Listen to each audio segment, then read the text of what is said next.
Защо са нужни пробиотици и за какво да ги приемаме? Много се радвам, че все повече хора започват да разбират колко е важен пробиотик.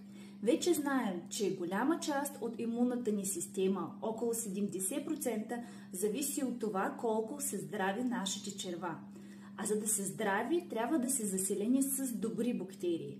Важно при избор на пробиотик да обръщаме внимание той да съдържа и пребиотик. Продукт, който съдържа едновременно пробиотици, т.е. самите добри бактерии и пребиотици, тяхната храна, тази комбинация се нарича симбиотици и е много по-ефективно. Представете си, че давате на добрите бактерии не само жилище, но и храна, за да могат да се заселят и да се размножат успешно. За разлика от много други продукти, които съдържат доста по-малко щампи и полезни бактерии, които предлагат в аптеките, в пробиотик от южнокорейски бранд Atomy има цяла армия от тях. Във всяка една доза има. В този пробиотик има цели 12 вида щампа, млечни. Това не е просто един вид бактерии, а цял екип.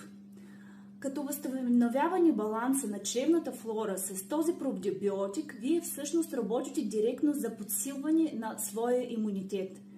Продуктът е много удобен, защото може директно да се консумира, като го добавите в чаша с вода. Добавите малко вода, много приятен на вкус. С този пробиотик Atomy ви дава възможност да поддържате червата си в перфектно състояние, което пък се отразява и на целия ви организъм. Абсолютно достатъчно да изпивате един стик на ден. В кутията имате 60 стикчета, което ще ви стигне за курс от 2 месеца. Ако сте живеете в Европейския съюз, сега има страхотна промоция. При поръчката на 2 кутии пробиотик Atomy получавате в подарък много любим от всички витамин С. В моя профил горе ще може да намерите моя WhatsApp. Ще ви изпратя подробна оферта, линк и цялата информация да запознаете се подробно с този продукт.